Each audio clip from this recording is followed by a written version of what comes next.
आखिरी के 3 महीने बचे हैं, यानी लास्ट 3 मंथ। नवंबर का महीना, दिसंबर का महीना और लास्ट जनवरी का महीना, क्योंकि फरवरी से तो सबके एग्जाम्स हैं। तो सवाल ये उठता है कि जो आखिरी के 90 दिन हैं, क्या इसमें ढंग से पढ़ाई करके क्या तुम जीरो से हीरो बन सकते हो क्या? अगर मैं तुम्हें सच बताऊं ना, तो एक्चुअली में 90 डेज भी नहीं बचे हैं। इस 90 डेज को कट करके यहां पर 75 डेज लिख दो। पता है क्यों? क्योंकि जो बचे हुए 15 दिन है ना जनवरी के, वो तो रिवीजन में जाने वाले हैं, यानी तुम्हारे पास सिर्फ और सिर्फ 75 डेज बचे हैं। क्या इस 75 डेज के अंदर तुम कम बैक कर सकते हो क्या?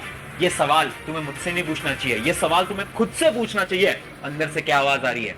अगर अंदर से आवाज आ रही है ना कि हाँ, लगकर मेहनत करके आखिरी के 3 महीने में तुम मार्क्स ला सकते हो, इसका मतलब है तुम कर सकते हो। और आज मैं तुम्हें वही प्लानर बताऊंगा कि आखिरी 3 महीने में क्या गलतियां नहीं करनी है, कैसे पढ़ाई करनी है और कैसे तुम अपना कमबैक करने वाले हो। सो हाय एवरीवन, मैं हूं आप सभी का अपना प्रशांत भैया।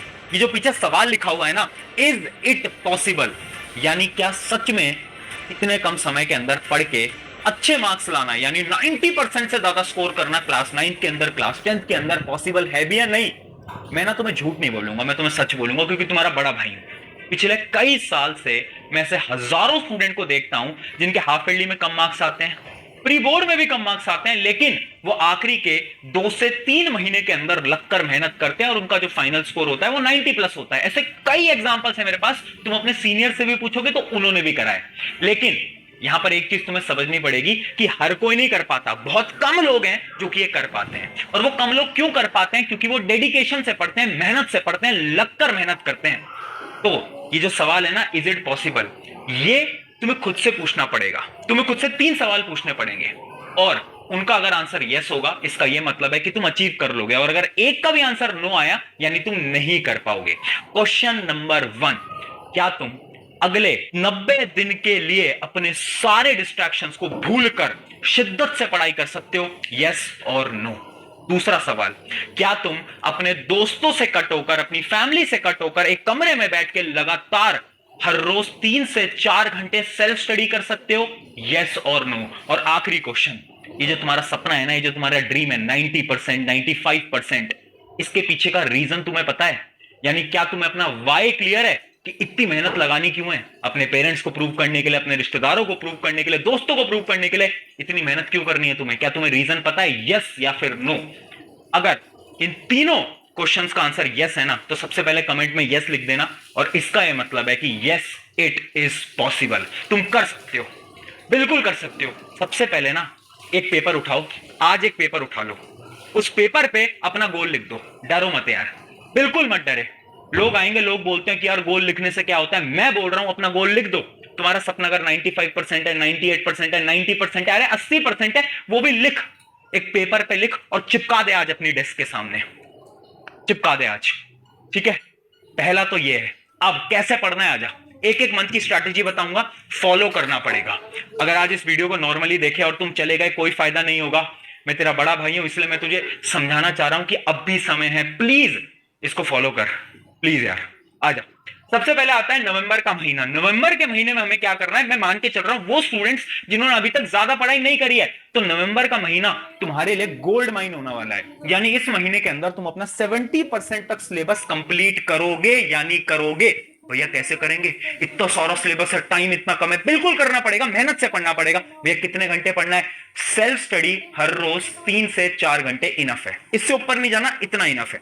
अब यहां पर 3 स्टेप्स हैं जो कि तुम्हें फॉलो करने हैं। कैसे? सबसे पहला स्टेप नंबर 1 है डिवाइड योर चैप्टर्स, यानी अपने चैप्टर्स को डिवाइड करो। जैसे कि मैं एग्जांपल लेता हूं साइंस का, तो साइंस के हर एक चैप्टर को डिवाइड कर दो 3 जोन के अंदर, red zone, yellow zone, green zone. Red zone वो है जो कि वो वाले चैप्टर होते हैं ना जिनका वेटेज बहुत ज्यादा होता है, जो कि आपके स्कूल एग्जाम्स के अंदर, बोर्ड एग्जाम्स के अंदर बहुत हाई वेटेज के आएंगे, वो होंगे रेड जोन के अंदर। फिर येलो जोन के अंदर वो जो थोड़े कम प्रायोरिटी वाले हैं, और ग्रीन जोन के अंदर वो चैप्टर्स आएंगे जिनका वेटेज बहुत कम है।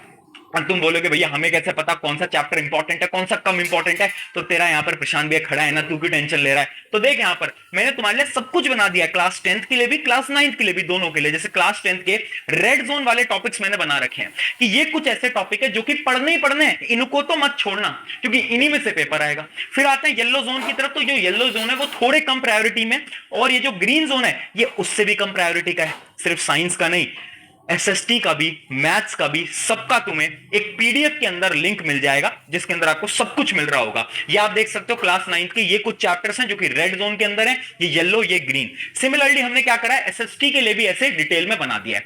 पर भैया इसका फायदा क्या है? अब देखो टाइम कम है, तो सबसे पहले हम वो पढ़ेंगे जो कि हमारे लिए इंपॉर्टेंट है। हमारे लिए क्या इंपॉर्टेंट है? वो टॉपिक्स जिनका वेटेज हाई है, क्योंकि पेपर तो वहीं से आएगा। तो सबसे पहले हम फोकस करेंगे कि ये रेड जोन वाले टॉपिक हम फटाफट से निपटा दें, ठीक है। इसी वजह से मैंने लिखा नवंबर के महीने में 70% सिलेबस खत्म करना है। 70% से मेरा मतलब है कि ये जो रेड जोन के टॉपिक्स हैं और कुछ कुछ येलो जोन के टॉपिक्स हैं, ये तुम्हारे नवंबर के महीने में खत्म हो जाने चाहिए एनी हाउ, कैसे भी मुझे नहीं पता, बट ये खत्म होने चाहिए। कर रहे हो वादा, कर रहे हो प्रॉमिस? अगर ये कर लिया ना तो मजा आ जाएगा, ठीक है। पूरा प्लानर बता रहा हूं, सुनते चलो।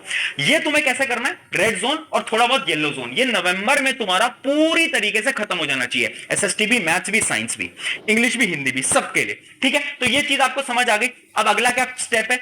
अगला स्टेप है 7 डे रूल। क्या बोलता है 7 डे रूल? देखो यार, मुझे पता है अचानक से जब तुम पढ़ने बैठोगे ना तो तुम्हारा मन नहीं करेगा पढ़ने का, ये दिमाग तुमसे बोलेगा कि यार मत पढ़, डिस्ट्रैक्टेड हो जा, मोबाइल चला ले, खेलने चला जा। तो इसको कंट्रोल में कैसे लाओगे? अगले 7 दिन के लिए ना तुम्हें थोड़ा सा ना खुद पे कंट्रोल रखना पड़ेगा। 7 दिन बाद खुद ब खुद आदत लग जाएगी। भैया वो कंट्रोल कैसे रखेंगे? हर रोज जैसे ही सुबह उठ रहे हो ना, टारगेट्स लिख दो कि आज तुम्हें क्या पढ़ना है। मान लो एक डायरी बना लो यार, एक डायरी बना लो सेपरेटली, 25 रुपए की, 30 रुपए की, 50 रुपए की डायरी आएगी। एक छोटी सी इन्वेस्टमेंट करो, एक डायरी बना लो छोटी सी, उसमें हर रोज अपने टारगेट्स लिखने हैं कि ठीक है आज मेरा टारगेट नंबर 1 ये है, टारगेट नंबर 2 ये है, टारगेट नंबर 3 ये है, टारगेट नंबर 4 ये है। 4 टारगेट लिख लिए। अब जब रात को सोने जा रहे हो ना तो देखो कितने टारगेट्स तुम पूरे कर पाए, और जितने टारगेट्स तुम पूरे कर पाए ना उनके आगे कट लगाओ। कैसे? इनको कट करो, ऐसे ऐसे ऐसे ऐसे। जब रात को सोगे और ये टारगेट्स को कट करोगे ना तो देखना डेली एक सेटिस्फेक्शन महसूस होगा, और ये जो सेटिस्फेक्शन है ना ये तुम्हें आगे मेहनत करवाएगा। क्या बोल रहा हूं मैं कि ये सेटिस्फेक्शन बहुत इंपॉर्टेंट है। इसलिए हर रोज तुम्हें क्या करना है, टारगेट्स लिखने हैं और उन टारगेट्स को कंप्लीट करना है और उन टारगेट्स को कट करना है। जब वो टारगेट्स कट होंगे अंदर से मोटिवेशन आएगा, एनर्जी आएगा, और तुम्हें लगेगा कि अब आया ना मजा, अब हो रहा है हमारा कमबैक। वो एनर्जी आएगी हर रोज, ठीक है। तो ये होता है हमारा 7 डे। 7 दिन तक करोगे, 8वें दिन आदत पड़ जाएगी पढ़ने की, मजा आने लगेगा पढ़ने में। मैं बोल रहा हूं अगले 7 दिन मुश्किल रहेंगे, पर तुमने चैलेंज लिया है, तुमने वादा किया है तो करना पड़ेगा। आगे बढ़ते हैं। अब फाइनली स्टेप नंबर 3, पढ़ना कैसे भैया वो तो हम समझ ही नहीं पा रहे हैं। अरे बहुत सिंपल है, हर वीडियो में बोल चुका हूं, ज्यादा दिमाग मत लगाओ, जितना मैं बोल रहा हूं उतना करो। क्या करना है, 1 शॉट वीडियो उठा लो, एसएसटी की, मैथ्स की, साइंस की, जिससे भी तुम पढ़ रहे हो। अगर साइंस मुझसे पढ़ रहे हो उठाओ 1 शॉट, फटाफट से 1 शॉट देखो। बट 1 शॉट देखना टाइमर मेथड की मदद से। टाइमर मेथड क्या बोलता है? टाइमर मेथड ये बोलता है जब भी हम पढ़ रहे हैं, ठीक है, तो हम ना टाइमर लगा दें।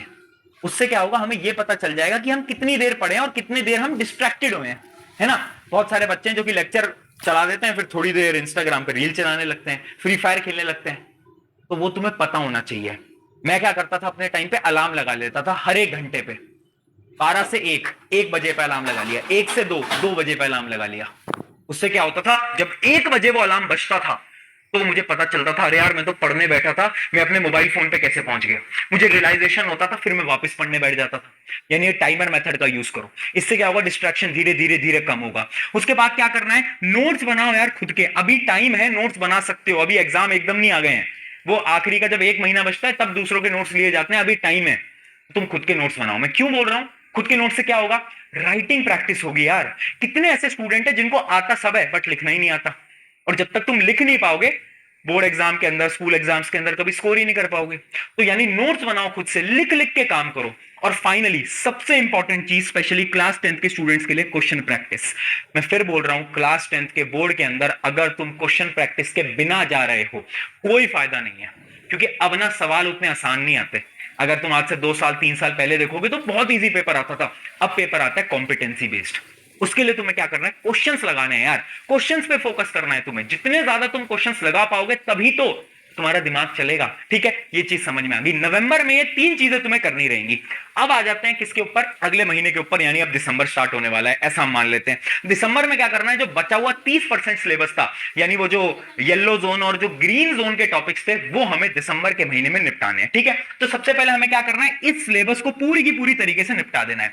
फिर हमें क्या करना है, बचे हुए टाइम में रिवीजन स्टार्ट करना है, उन टॉपिक्स का रिवीजन करना है जो कि हम ऑलरेडी नवंबर में पढ़ चुके हैं। भैया वे रिवीजन कैसे करना है ये तो बताओ यार। देख, रिवीजन के लिए ना बेस्ट चीज होती है क्वेश्चंस की मदद से रिवाइज करना।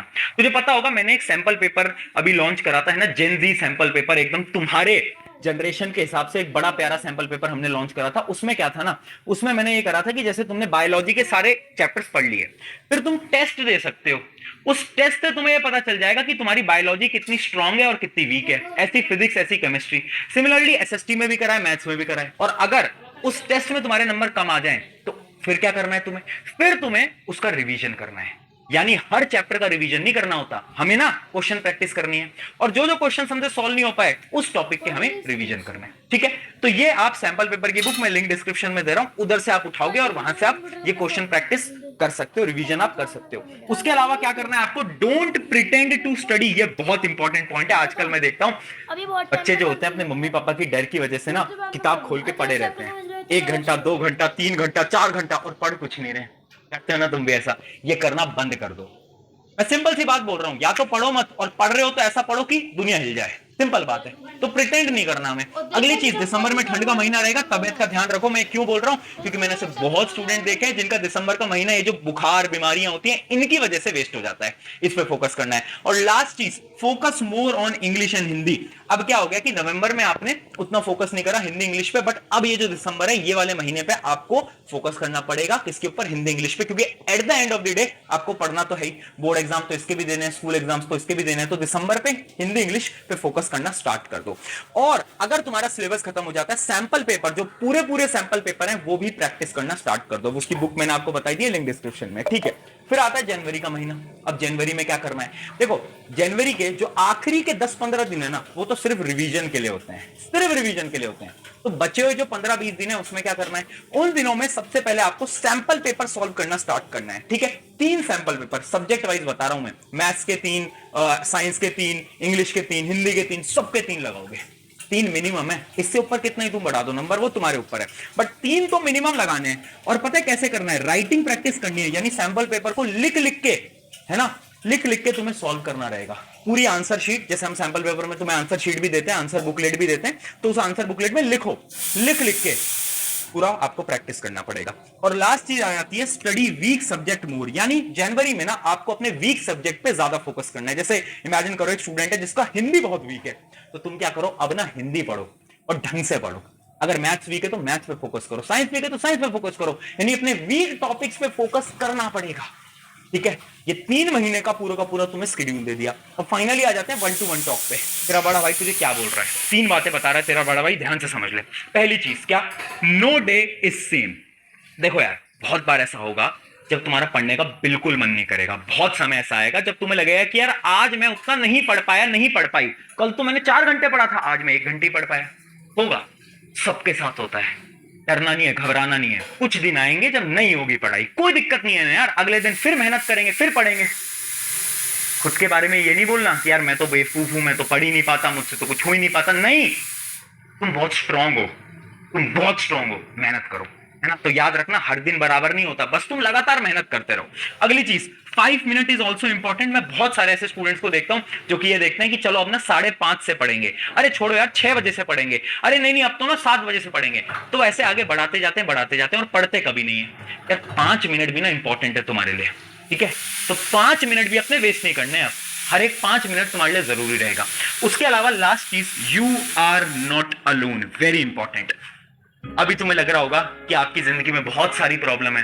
अभी आपको ऐसा भी लग रहा होगा कि मेरे दोस्तों ने तो इतनी सारी चीजें कर ली हैं, वो तो सैंपल पेपर लगा रहे हैं और मैं यहां पर बैठ के अपना सिलेबस खत्म नहीं कर पा रहा हूं, भाई मेरी जिंदगी कैसी है। याद रखना, यू आर नॉट अलोन। तुम्हारे जैसे 90% से ज्यादा स्टूडेंट्स हैं जिनकी हालत यही है अभी के समय पर। तो खुद को दोष मत दो, सबके साथ होता है। तुम्हारे टाइम पे मेरे साथ भी हुआ था। बट फर्क क्या होता है ना, एक टॉपर और एक एवरेज बच्चे का फर्क होता है माइंडसेट का। एक टॉपर को पता है कि चलो समय कम है बट अगर मैंने मेहनत करी तो मैं कर लूंगा, मैं कर लूंगी, जबकि एवरेज लोग मेहनत नहीं करते। ये एक छोटा सा फर्क है, ये माइंडसेट का फर्क है। इसलिए तुम ये सोचो कि चलो यार अभी तक का समय खराब करके ठीक है, कोई दिक्कत नहीं है, बट अब से लगना पड़ेगा, मेहनत करनी पड़ेगी, शिद्दत से काम करना पड़ेगा। और याद रखना, this exam will be best exam of your life. जाओ अब लग जाओ, ठीक है। बस इसको सुन के नहीं जाना है, इनको इंप्लीमेंट भी करना है। टेक केयर, मेरा नाम है प्रशांत, मिलते हैं किसी नेक्स्ट वीडियो।